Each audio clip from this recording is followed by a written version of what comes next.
Vamos a abrir la palabra de Dios, vamos a abrir en el libro de Números, cuarto libro de la Biblia, libro de Números, capítulo 13.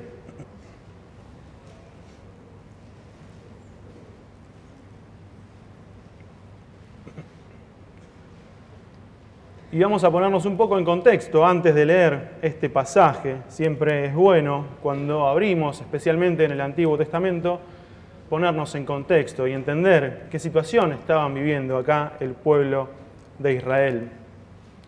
El pueblo de Israel había salido de Egipto. Esta es una historia que conocemos la mayoría de nosotros. Habían estado esclavos durante 400 años en el imperio egipcio. Y ahora estaban en el desierto, habían salido de Egipto y estaban a las puertas de la tierra que Dios les había prometido para vivir, una tierra fértil, una tierra que fluye leche y miel, así lo dice la Biblia. Esa tierra es la tierra de Canaán, sí, todos lo conocemos, es la famosa tierra prometida. Y había llegado el momento de iniciar la conquista. Y como en ese momento obviamente no existían computadoras, ni drones, ni demás, el pueblo le pide a Moisés enviar espías para poder investigar cómo era la tierra, si realmente era una tierra fértil, si tenían ciudades fortificadas o si eran simplemente simples campamentos, cómo era la gente que vivía en aquel lugar, si estaban militarizados o no. Y entonces Moisés accede a enviar espías y envía 12 espías. ¿Por qué 12? Para que entonces traigan un informe sobre el territorio.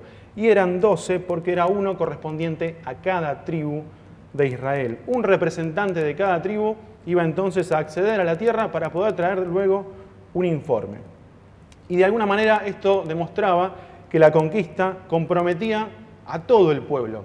No era una cuestión de Moisés y algunos pocos, sino que todo el pueblo estaba comprometido en la conquista de la tierra prometida.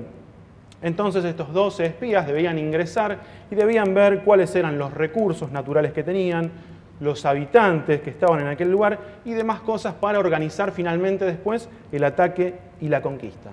Y al volver de este análisis iban a tomar la decisión sobre cómo comenzarían con la conquista. Y va a pasar esto que vamos a leer en esta mañana.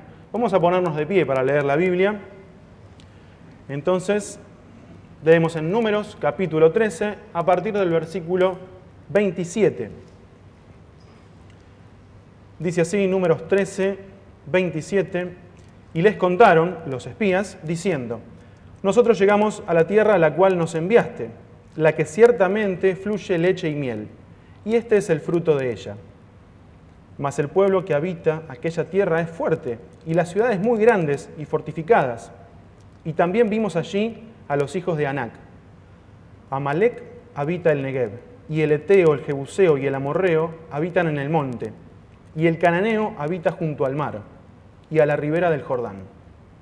Entonces Caleb, que era uno de los 12 espías, hizo callar al pueblo delante de Moisés y dijo: subamos luego y tomemos posesión de ella, porque más podremos nosotros que ellos. Mas los varones que subieron con él dijeron: no podremos subir contra aquel pueblo, porque es más fuerte que nosotros. Y hablaron mal entre los hijos de Israel, de la tierra que habían reconocido, diciendo: la tierra por donde pasamos para reconocerla es tierra que traga a sus moradores. Y todo el pueblo que vimos en medio de ella son hombres de grande estatura. También allí vimos gigantes, hijos de Anac, raza de los gigantes. Y éramos nosotros, a nuestro parecer, como langostas, y así les parecíamos a ellos. Pueden tomar asiento. Luego de haber sufrido tanto como esclavos, recordamos que fueron 400 años esclavos en el imperio egipcio, Dios les había dado la libertad al pueblo de Israel. Finalmente habían conseguido la libertad, habían logrado salir de las manos de los egipcios. Y habían pasado por momentos de debilidad espiritual, permanentemente. Antes de cruzar el Mar Rojo, ¿se acuerdan que querían volver a Egipto? Cuando llegan y se encuentran con el Mar Rojo y no pueden cruzar, y los egipcios, el ejército, venía atrás de ellos, entonces ellos dicen: Señor, ¿por qué nos trajiste hasta acá? Queremos volver a Egipto para que no nos maten acá en este lugar. También una vez que cruzaron el Mar Rojo, habían adorado a un becerro de oro. Permanentemente el pueblo de Israel quiere volver a Egipto y cae en momentos de debilidad. Pero ahora todos estaban encolumnados detrás de la bandera de la conquista de la tierra prometida. A simple vista estaban todos unidos en un mismo espíritu para avanzar y poder tomar posesión de la tierra que Dios les había prometido a ellos y a sus antepasados. Y ahora solo restaba una cosa: avanzar y tomar la tierra. Y ese era el gran desafío que tenía el pueblo por delante. Habían soñado toda la vida con este momento. Sus antepasados, sus padres, sus abuelos, sus bisabuelos habían soñado con ese momento, estar frente a la tierra prometida y poder estar ahí a un paso de poder tomarla. Y en ese momento llegó el tiempo de actuar. Pero cuando llegó el momento de actuar, cuando tenían todo el peso de sus antepasados que estaban ya frente a la tierra prometida, y llega el momento en que tienen que avanzar, ellos frenan, se detienen y miran para atrás. Y retroceden, dicen, no podemos avanzar. Nos vamos a quedar acá, o mejor sería que volvamos a Egipto. Todo el pueblo se dejó llevar por lo que habían dicho 10 de los 12 espías, que eran los que habían traído un mal informe de aquella tierra. Ninguno escuchó a Josué y a Caleb, que habían traído el informe completo, sino que se habían dejado llevar por las palabras de esos 10 malos espías, podríamos mencionarlos en esta mañana. Y es verdad que había pueblos poderosos, sí, esto es verdad, es real. Es verdad que tenían mayor experiencia militar que ellos, los pueblos que habitaban aquella tierra. Obviamente ellos habían sido esclavos, hijos de esclavos, nietos de esclavos, no tenían ningún tipo de conocimiento militar, y esto era real, y los pueblos que habitaban aquel lugar sí tenían este conocimiento, pero ellos se olvidaban de una cosa, que contaban con la presencia de Dios en sus vidas. Y así habían dejado atrás Egipto. Imagínense ustedes, un imperio tan grande y tan dominante que los había maltratado tanto, ellos lo habían dejado atrás. Y en este momento, tanto los 10 espías como el resto del pueblo se olvidó de todo lo que Dios había hecho con ellos. Se olvidaron de todo lo que Dios había hecho desde que salieron de Egipto hasta que llegaron a ese punto. El desafío, podríamos decir de alguna manera, los pasó por arriba. Los arruinó. Miraban ese desafío que tenían por delante con ojos terrenales, con ojos bajitos. Veían solamente lo que podían acceder con sus ojos y nada más, no veían más allá. Y los pueblos que habitaban aquellas tierras, sí, a simple vista eran más fuertes. Y esto es real, no lo vamos a negar, y ellos tampoco lo negaban. Pero los israelitas se dejaron ganar por el pánico y por la queja. Y vamos a ir, a medida que vamos a ir desarrollando en esta mañana este pasaje, nos vamos a dar cuenta cómo ellos se van dejando ganar, primero por la queja y después por el pánico. Y los invade a ellos estos dos sentimientos. Y ahora, pensando un poco en nosotros, pensemos en qué desafíos tenemos nosotros por delante para este año. Y pensemos cómo estamos parados nosotros frente a esos desafíos. Miren, todos pasamos por momentos de dificultad en nuestra vida. Esto es algo que ninguno de nosotros se puede escapar. Todos pasamos por momentos de dificultad permanentemente en nuestra vida, por tiempos en los que tenemos que tomar decisiones. Algunas son decisiones más cotidianas y más simples, y otras son de esas decisiones que son difíciles y trascendentales en nuestra vida. Y lamentablemente en el futuro van a venir más de estos momentos. ¿Sí? Lejos estamos de dar un mensaje optimista, sino todo lo contrario. Vamos a seguir teniendo y pasando por estos momentos difíciles en la vida en los que tenemos que tomar decisiones contundentes. Ahora, solo podemos avanzar confiados en nuestra vida si en tiempos de calma profundizamos nuestra relación con Dios. Es en esos momentos de paz y de tranquilidad de nuestra vida en donde tenemos que dejar que el Espíritu Santo trabaje en cada uno de nosotros, en nuestros corazones, para que cuando llegue entonces el momento de la prueba, ahí estemos firmes y estemos seguros. Si no, si en el momento de paz nos olvidamos de Dios y hacemos nuestra vida por nuestra cuenta, cuando llegue el momento de dificultad, nos va a vencer el miedo entonces, o nos va a vencer la queja, como les había pasado al pueblo de Israel. Y ellos, al dejarse ganar por el miedo, por la queja, finalmente se quedaron estancados. Y esto también nos puede pasar a nosotros. Si no dejamos que el Espíritu Santo actúe en nuestro corazón en esos tiempos de calma y de paz, cuando llegue el momento de la dificultad, nos va a vencer el miedo, nos va a vencer la queja, nos vamos a quejar de por qué me pasa esto y voy a quedarme estancado en la vida, no voy a poder avanzar.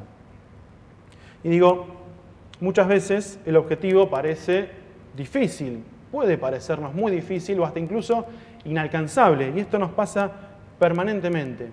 Pero ¿sabe qué? Tenemos que esforzarnos, tenemos que ser valientes. Esto es lo que nos manda la palabra de Dios. No darnos por vencidos, sabiendo que la fuerza no proviene de nosotros. Si la fuerza entonces proviniera de nosotros mismos, entonces ahí sí tendríamos que tener miedo y tendríamos que quejarnos. Pero sabemos que la fuerza para poder avanzar no viene de nosotros mismos, sino que hay algo más que nos está acompañando, y de eso vamos a hablar esta mañana. A lo largo de este año vamos a tener desafíos de todo tipo. Digo, ya lo estamos transitando este año y seguramente hay desafíos que ya estamos viendo venir y hay otros que van a llegar y que todavía no sabemos, pero que seguramente van a venir estos desafíos. Lo importante es que en todos estos desafíos podamos avanzar, no nos quedemos estancados, no perdamos el tiempo. Tomemos en cuenta el ejemplo del pueblo de Israel, que perdieron su tiempo, desperdiciaron sus vidas, porque luego vagaron en el desierto y se terminaron desperdiciando esas vidas que tenían la posibilidad de ir y conquistar la tierra prometida. Y si nos dimos cuenta de que estamos dejando pasar el tiempo, entonces cambiemos nuestra actitud y avancemos y vayamos para adelante. El pueblo de Israel había decidido no dar el paso de fe y se quedaron finalmente dando vueltas permanentes en el desierto, solamente esperando la muerte, dejando pasar su vida.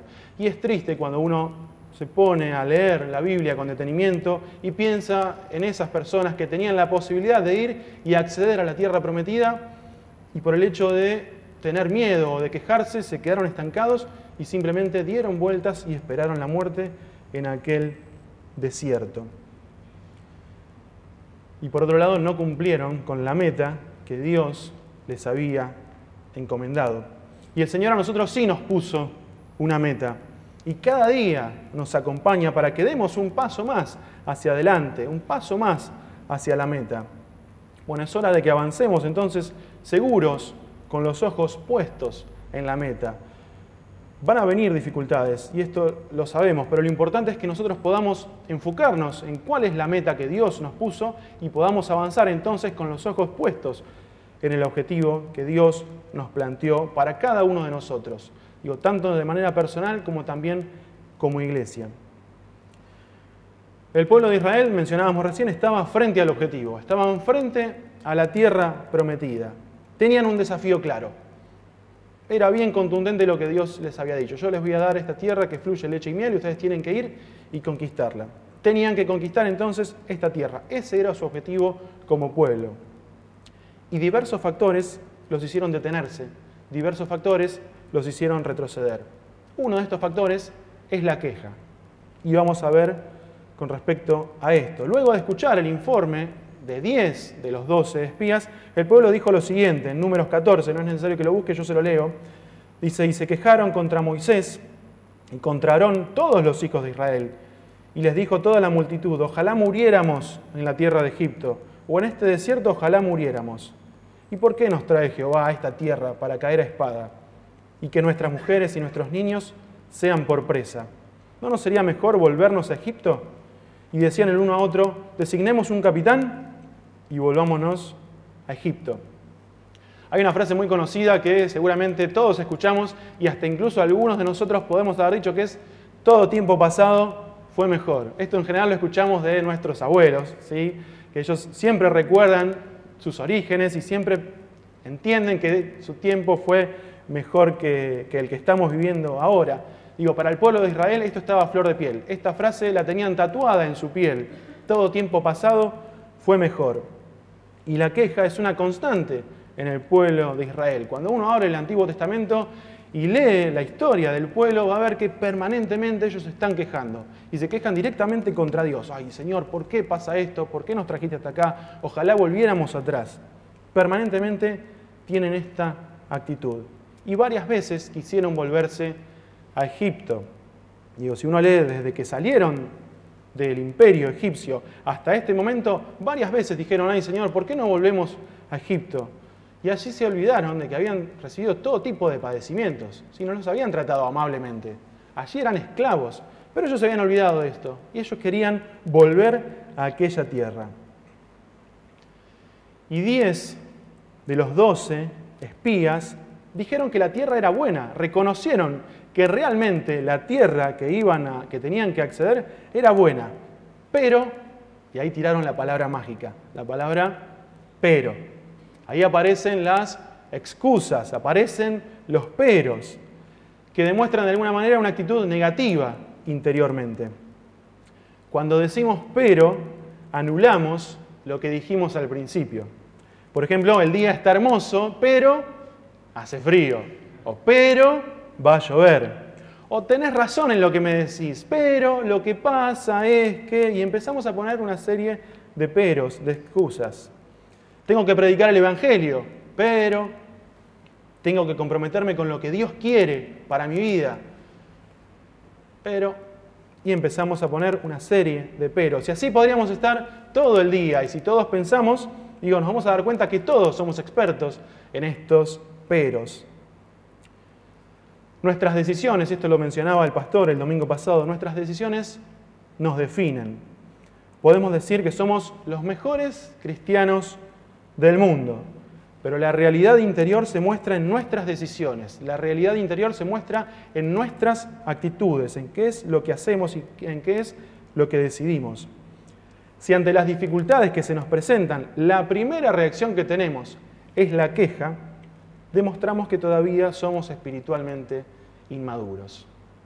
Y en esto me siento completamente identificado, porque siempre ante una dificultad, lo primero que me surge dentro mío es quejarme. Es decir, ¿por qué pasa esto? ¿Por qué me ocurre? Y esto demuestra entonces una actitud espiritual de inmadurez. ¿Sí? Todavía estamos verdes cuando accedemos a la queja y cuando nuestra primera reacción ante la dificultad es la queja. Y podemos tener un desafío o una dificultad frente a nosotros, frente a nuestra vida, pero lo que marca quiénes somos son nuestras decisiones y son nuestras actitudes. Si nos quejamos, entonces estamos restando, como restaban los 10 espías, que solamente se quejaban y decían, sí, la tierra es buena, pero es una tierra de gigantes y nos van a ganar y nosotros somos como langostas, nos van a vencer.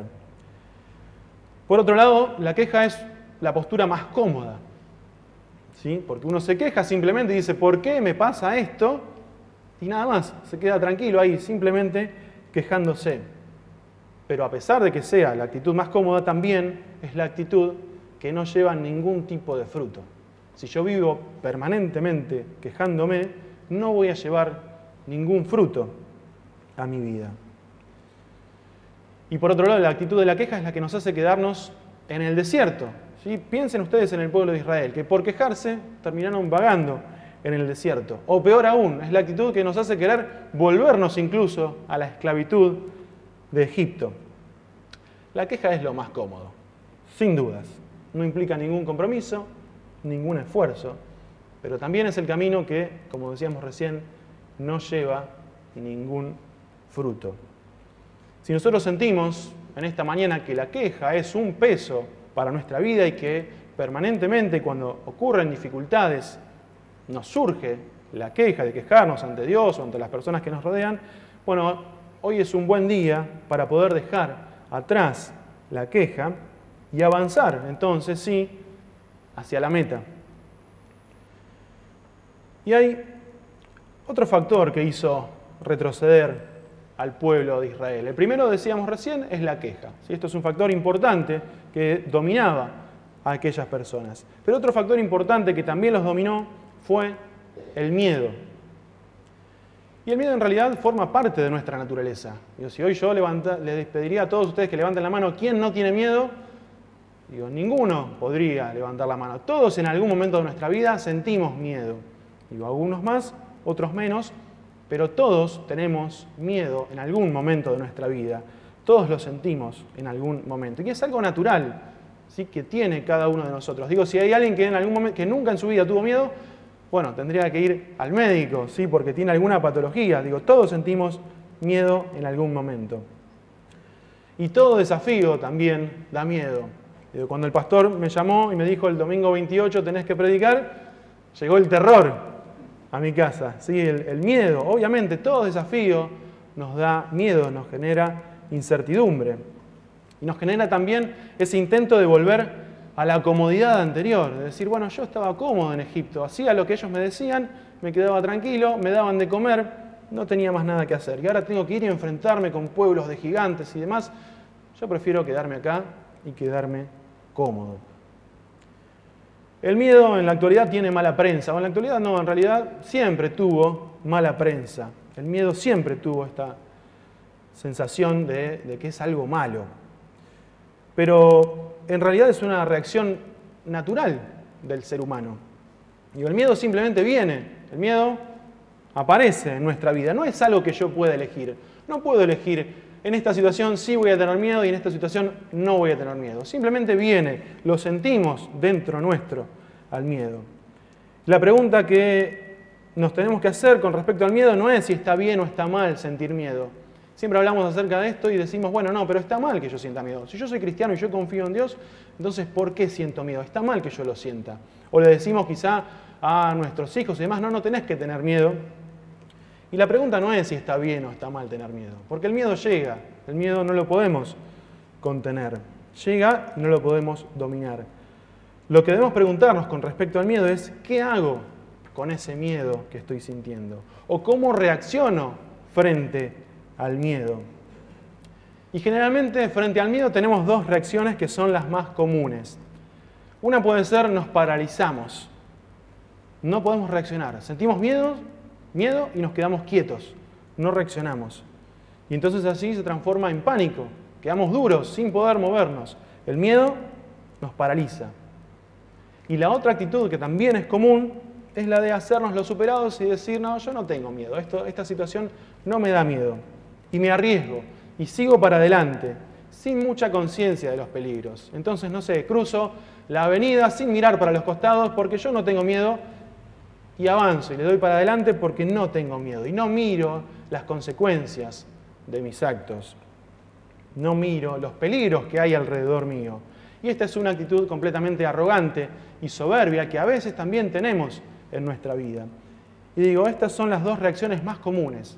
Una es la de paralizarnos, la de entrar en pánico. Y la otra es la de decir, yo no tengo miedo, le doy para adelante y sigo con mi camino. Y hoy muchas cosas pueden darnos miedo. Digo, pienso en algunos ejemplos. Por ejemplo, pienso en el futuro. El futuro creo que a todos un poquito de miedo nos puede llegar a dar, porque no sabemos qué va a pasar. Cuando pensamos qué va a ser de nosotros en 5, 10 o 20 años, si lo pensamos con seriedad, puede asustarnos un poco, puede darnos un poco de miedo. Porque al no saber qué va a pasar, no tenemos el control. Y no tener el control nos asusta, ¿sí? Nos genera miedo. Otra situación que nos puede dar miedo es la situación que está viviendo nuestro país. Digo, vemos cómo cada día crece la violencia, crece la angustia, la desesperanza, la inseguridad, y esto también nos da miedo. Y yo pienso en aquellos padres o aquellos abuelos que saben que sus hijos o sus nietos tienen que salir temprano a la mañana para tomar un medio de transporte, para ir a trabajar o para estudiar, y pienso en el miedo que deben sentir esos padres o esos abuelos. O al revés, aquellos chicos que están volviendo tarde de estudiar o de trabajar, y también pienso en esos abuelos y en esos padres que deben sentir un miedo tremendo hasta que no llaman y dicen, bueno, ya llegó, ya está bien, ya está en casa, está tranquilo. Digo, la situación de nuestro país también nos asusta, también nos puede dar miedo. O incluso también vemos estas corrientes anticristianas que están en constante crecimiento, cada vez más, no solo en nuestro país, sino también en el mundo. Y entonces también pensamos, ¿qué va a ser de nosotros? Estas corrientes que van avanzando cada día más, ¿cómo van a repercutir en nuestra vida? ¿Qué va a ser de nosotros en algunos años cuando estas corrientes sean cada vez más populares? Y estas situaciones también nos dan miedo y nos asustan. Y estos miedos, obviamente, nos pueden paralizar, nos pueden hacer entrar en pánico y podemos quedarnos estancados en la vida. Tener la sensación de miedo nos puede llevar a esto, a quedarnos quietos, quedarnos estancados, que fue un poco lo que le pasó al pueblo de Israel. Sintió miedo y entonces se quedaron allí, no pudieron dar el paso adelante. O también las situaciones de miedo lo podemos negar y podemos esconder y decir, bueno, yo no voy a pensar en esto, sigo para adelante, no mido las consecuencias, no miro los peligros y simplemente avanzo, sin pensar en los riesgos que hay delante de mí. Y estas son en general las dos reacciones más comunes que tenemos todos los hombres. Pero hay una tercera y más superadora opción sobre cómo responder al miedo. Para el miedo hay un solo remedio eficaz. Esto es cuando uno va al médico y tiene un poquito de tos y el médico le dice, tomate este jarabe, este remedio que es el mejor. Digo, a veces tenemos opciones, a veces no, a veces es una opción sola. Esto es exactamente lo mismo. Para el miedo hay un solo remedio eficaz, que es la confianza. Tenemos que poner nuestra confianza en una base sólida. Tenemos que poner nuestra confianza en un lugar seguro. Los únicos que vieron el desafío que tenían por delante con ojos espirituales fueron Josué y Caleb. Ellos dos nada más, de todos los espías y de todo el pueblo que estaba allí, habían visto la dificultad y el desafío que tenían por delante con ojos espirituales. Ahora, ellos no negaron los peligros que había por delante. Ellos dijeron, sí, es verdad, hay pueblos que están militarizados, hay ciudades que están fortificadas, pero no nos vamos a quedar con esto, con el miedo y nada más o con la queja, sino que vamos a avanzar. Ellos, como decíamos recién, vieron los peligros que había, no eran locos. Su confianza estaba puesta en alguien más grande que los gigantes que había en aquellos pueblos paganos. Los otros 10 espías solamente miraban con ojos terrenales y veían a los gigantes y veían las ciudades amuralladas y decían, somos langostas, no podemos ni siquiera animarnos a cruzar esta tierra, vamos a volver atrás. Y Josué y Caleb veían todo con ojos espirituales, tenían una visión completa de la realidad. Todo el pueblo había vivido la experiencia de la salida de Egipto. Aquellos 2 millones de personas habían vivido esa experiencia. Habían salido de un gran imperio. Imagínense que en ese momento Egipto gobernaba el mundo y ellos habían logrado salir. Dios los había sacado de aquel lugar. Y todos habían experimentado el cuidado y la guía de Dios en el desierto. Todos lo habían visto e incluso lo habían vivido de manera bien particular y bien notoria. Y sin embargo, solamente 2 personas de aquellos 2 millones tenían una vida espiritual activa que los hacía movilizarse y avanzar con confianza. Solamente ellos 2 le creían a Dios. El resto decían, no podemos avanzar, tenemos que volver. Y no nos vamos a quedar en el desierto, vamos a volver a Egipto, que estábamos tranquilos. Solamente Josué y Caleb le creían a Dios. Y creer a Dios significa aceptar su palabra, aceptar sus promesas y actuar en base a lo que Él nos dice. Significa entonces confiar en las promesas que nos dio y obedecer sus mandamientos. Esto es creerle a Dios. Todos sentimos miedos en algún momento de nuestra vida. Distintas situaciones que se nos presentan nos dan miedo. Bueno, es momento de reconocer esos miedos y entregarlos con humildad al Señor para así poder avanzar confiados, ya libres de esa carga, poder avanzar confiados en el Señor. Y ya para ir terminando, porque el tiempo se nos fue, pensaba en que quizá nosotros, digo, acá somos muchas personas, hay algunos hermanos que hace muchos años que conocen al Señor, hay otros que están llegando hace poquito, digo, pero quizá nosotros hoy podemos decir que vimos el poder de Dios en nuestra vida obrar muchas veces. Y especialmente los hermanos que tienen más experiencia han visto seguramente obrar el poder de Dios en sus vidas muchísimas veces. Y sin embargo, ante nuevos desafíos espirituales, nos quejamos o nos dejamos vencer por el miedo. Más allá de todo lo que Dios haya hecho en nuestra vida, a veces cuando llega el momento de nuevos desafíos, llega la queja o llega el miedo. Los 10 malos espías decían que no podían hacer nada porque eran pequeños, porque eran débiles como langostas. Y esta actitud podemos tener nosotros, los cristianos, en la actualidad, y sentirnos débiles, sentirnos que somos pequeños, que somos langosta. ¿Por qué? Porque siempre somos minoría. Salvo un domingo a la mañana, cuando estamos todos reunidos, en general en nuestro trabajo, en nuestro estudio, en la cola del banco, en donde estemos, en el barrio, siempre somos minoría. Y entonces podemos sentirnos que somos débiles y que el enemigo es más poderoso y cuenta con más recursos que nosotros. Y esto es verdad, nosotros somos débiles y el enemigo es más poderoso y cuenta con más recursos que todos nosotros. Cuenta con medios de comunicación, con medios de propaganda, con organizaciones, etcétera, etcétera, etcétera. El enemigo cuenta con todo esto. Sin embargo, nuestra limitación más grande no es todo lo otro con lo que cuenta el enemigo, sino que nuestra limitación más grande es nuestra falta de fe.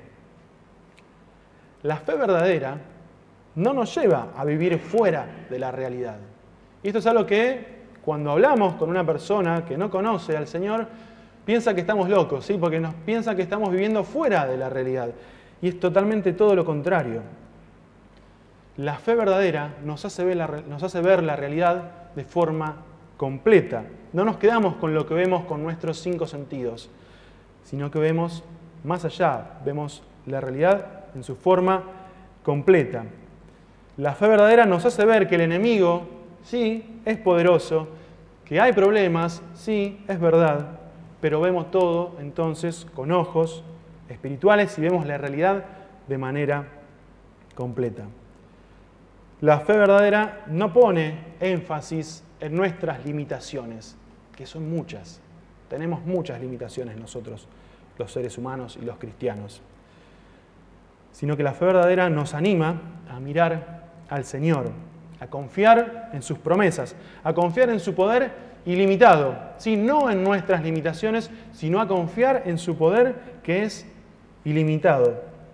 Nos lleva a ver no lo que nosotros podemos hacer, que es muy poco porque somos débiles, sino en lo que Él puede hacer y lo que Él es capaz de hacer en nuestra vida y en nuestro entorno y en nuestra sociedad. Ya para finalizar, nuestro desafío como cristianos es que nuestro entorno se transforme y se vuelva al Señor. Este es el desafío que tenemos todos los cristianos, cada uno en particular y todos como iglesia. Y el gran desafío que tenemos es que nuestro entorno se transforme, se vuelva al Señor. Y sabemos que la tarea es muy complicada y cada vez es más complicada. Y sabemos que el enemigo cada vez tiene su artillería más cargada y es más poderosa y la está usando cada vez más fuerte. Y lo reconocemos también. No decimos no pasa nada, sino que reconocemos también que el enemigo cada vez ataca y ataca más fuerte. Pero hoy podemos seguir el ejemplo de Josué, el ejemplo de Caleb, que no miraron sus limitaciones humanas, sino que sabían en quién tenían puesta su fe. Y finalmente, ellos sí lograron entrar a la tierra prometida. Años más tarde, cuando ya toda esta generación que se había quejado y que había sentido miedo, que se había estancado, desaparecieron, se entregaron en el desierto, el pueblo finalmente tomó posesión de la tierra. Y solamente Josué y Caleb, que eran las personas que habían creído a Dios, pudieron acceder. Y Dios los bendijo de esta manera. Y es hermoso pensar en esto, de cómo esos 2 hombres que tuvieron que vagar también en el desierto por culpa del resto del pueblo, finalmente sí pudieron cumplir con el objetivo que Dios les había encomendado porque su fe era verdadera y porque ellos estaban bien plantados en el Señor. Y hay un himno hermoso que nosotros cantamos, hace poquito lo cantamos creo, que dice: firmes y adelante, huestes de la fe, sin temor alguno, que Jesús nos ve. Jefe soberano, Cristo al frente va. Cristo es quien va delante de cada uno de nosotros. Por eso es que no tenemos que temer. Así que, hermanos, esta es una semana para que marchemos firmes y adelante.